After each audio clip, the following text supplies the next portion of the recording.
So the next part is kind of exploring how we would measure different items.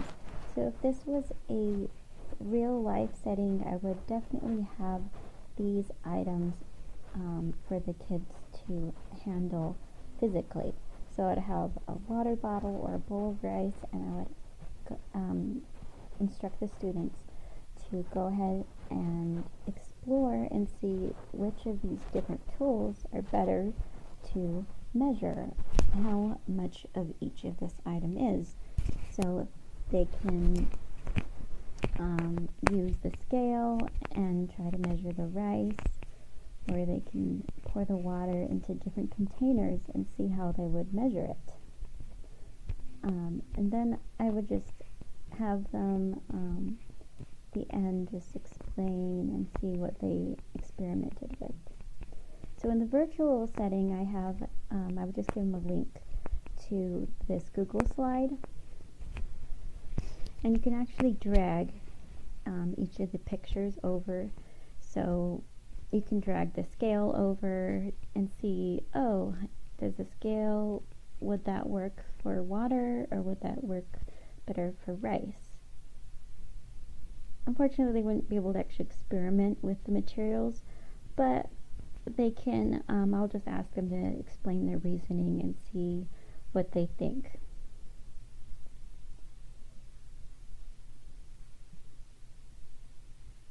So you can just mess around and they can just drag things. So next I have a game, and this can be used in any setting if it's in real time or in a real setting. They can just open up their Chromebooks and I'll give them the link to this game. Of course, it works well for virtual as well. I'll just give them a link to it. And this game, as I'm pulling it up here, so it's just practicing reading a scale that has grams and kilograms. So it's like a post office setting where you grab a package and you have to weigh it before it can get delivered. So as you can see, the little pointer is pointing to, it's actually pointing directly at the 600, so there's no real guesswork in that. And it's in grams, so we can go ahead and enter it into the computer, and then if it's correct and you push check, then it will put it on the little delivery truck and it will drive away.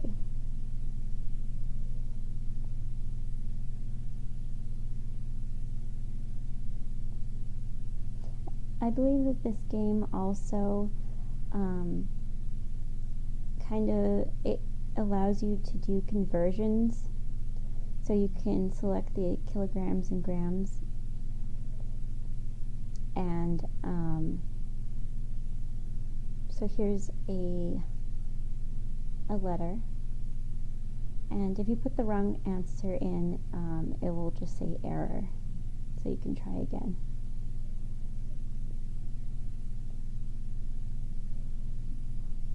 So I won't tell the students to press the button with the kilograms, grams, because that is more of like practice with conversion. And since that's a different Common Core standard, I probably won't have them do that. I'm just going to have them practice measuring the actual, what it says on the scale. So that is for it for my explore stage, and this is the beginning of my explain stage. Here is vocabulary. We're just going to be going over vocabulary. So we have kilogram and gram. We're going to talk about how there is the word gram in kilogram. So what does that mean? Are they related? Kilo, I'll ask the students what kilo means. Kilo means 1,000. So that means that a gram is equal to 1,000th of a kilogram. Similar with milliliter and liter. I'll ask the student what they think milli means. If you recall, have you ever heard of like a millipede? And how many legs do they say that millipede has? I think they usually say they have 1,000. So in similar way, milliliter is a unit of measure for liquid volume, and it means 1,000th of a liter. So I'll ask the students, like, what is bigger? Is a milliliter bigger or a liter bigger? Same with gram and kilogram. Which one is bigger? Would you use gram for measuring very small items, or would you use milliliter for very small amounts of liquid? You could measure the same thing, but it would be a different number. So next I have my word problems, and I'm going to be modeling how to do these. It says, Christy is trying to drink 8 cups of water. There are 8 ounces of water in a cup. How many ounces does she need to drink a day? So we'll of course ask the students to volunteer to read it so we can practice our literacy. And then after we read it, I'm going to pull up a Jamboard here, and I'm going to explain step by step how we are going to figure this out. So I'm just pulling up the Jamboard here.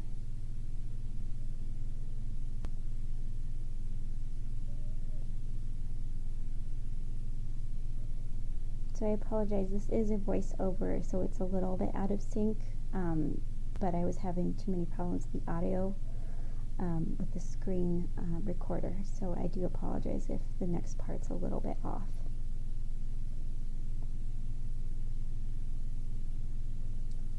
I think I'm just having a little technical difficulty. I'm trying to pull up the Jamboard. Okay, so here's the Jamboard, and I have already drawn these little objects. They're supposed to be cups of water, and it represents how many cups of water that Christy wants to drink a day. This is her goal. So each cup of water has 8 ounces. Now I'm going to ask the students, how are we going to figure out how many there are ounces total? So we could add them, but I think that would take too long because we would have to do 8 plus 8 plus 8 plus 8. So what is a shortcut to adding? It's multiplying, right? So there I was just crossing out the plus sign, and we're going to go ahead and just multiply. So 8 times 8, and I'll give the students the answer, 64. And of course, what does 64 represent? Remember, we're trying to figure out how many ounces total, so this is our abbreviation for ounces, OZ, and that is our answer to this problem. It's 64 ounces total for 8 cups of water.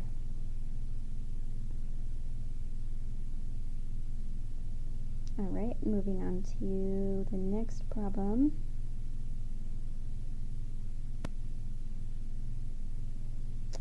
Okay, so it's this one. Bob goes on a diet for 2 months. He weighs 80 kilograms at the start of the diet. He loses half a kilogram a week. How much does he weigh at the end of the 2 months? So I'll ask the students again if they have any idea on how we are going to start solving this problem.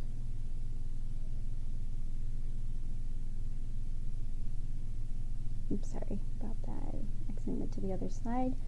I'm just pulling up the Jamboard again, and then if this was no real setting, I could just do this on the whiteboard as well. Hybrid, you can do Jamboard and just have it project onto a screen for the kids in class, and then the online kids can see it as well. So I wrote 80 kilograms, that's what he weighed at the beginning.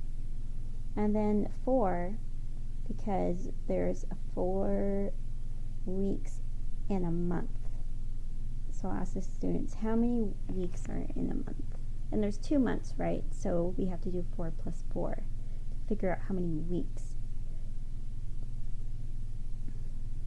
because we have to figure out for every week how much does he lose, so that we can figure out how many kilograms total he ends up losing.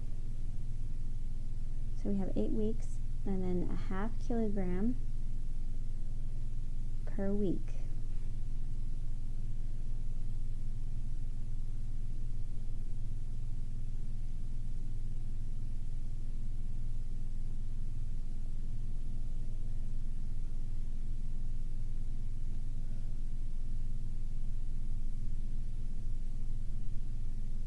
So how are we going to figure out how many kilograms you lost in 8 weeks? So this is going to be, there's different ways to do it, but we're going to go ahead and just multiply 8 times a half. So this is multiplying fractions, which the students probably should have gone over in 4th grade or 3rd grade. So, but if they haven't, I'll do a different method. But right here, I'm just multiplying 8 with half. So 8 times, so just line them up. 8 goes over 1.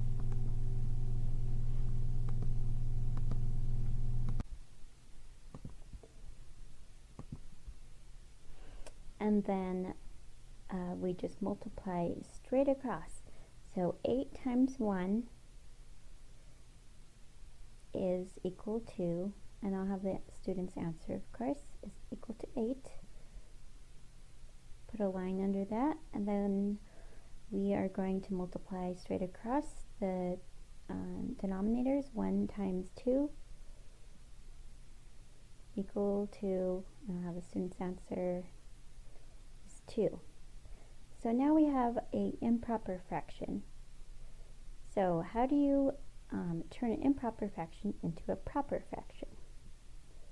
We have to divide the numerator by the denominator. So we're going to set up another standard algorithm for division and just multiply, or rather divide 8 by 2 equal to 4, and 4 is our answer.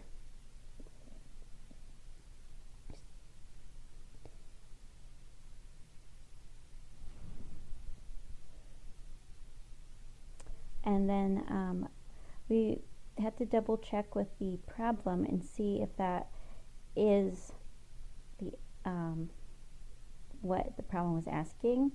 And 4 kilograms is how much he lost, but the actual problem was asking for how much weight, what weight he ended up as. So he lost 4 and he started at 80. So losing is a subtraction problem, right? Because we're taking away. So 80 minus 4, I'll have the students calculate it, and it's 76 kilograms. So that is our actual final answer.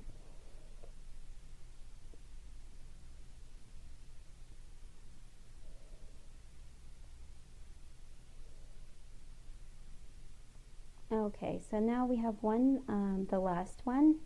Have the students read. Frank and Bill want to split a 24-ounce milkshake. If they get equal portions, how many ounces does each one get? So how are we going to solve this problem? Is it going to be division or subtraction, multiplication? So let's think about it. It says they're splitting. So there's actually just splitting the milkshake in half, right? They're sharing one milkshake, so they're splitting it, and it does say they get equal portions. So each, if it's equal, what does that mean? It means that it's the same.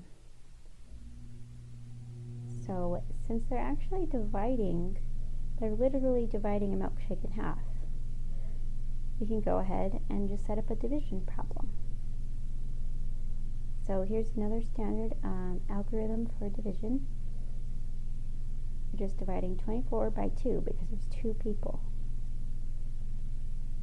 So first, 2 times what equals 2? It's 1, right? So where does the 1 go?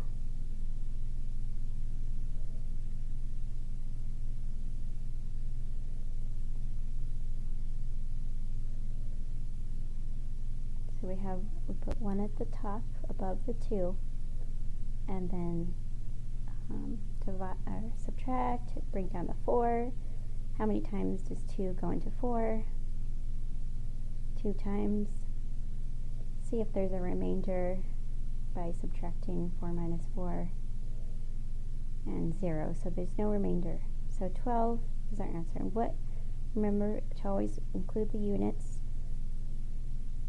We're using ounces, so OZ is our abbreviation, and that is our answer. So after modeling these problems, I'm going to have a handout or the digital version. This is an example of what I would have for a worksheet, and this is what their evaluation or assessment is going to be based off of, is their answers and how they explain them. So I'm going to instruct them to make sure to show their work. We did do the first one together, so they make sure that they write that down, and then they can complete the other ones on their own or in groups if they prefer. At the end, I'm going to have them make sure to talk about how their reasoning and how they solved each problem, and we will discuss it and compare and see if someone tried a different method, just so that we can get that discussion going. And then if they finish this ahead of time,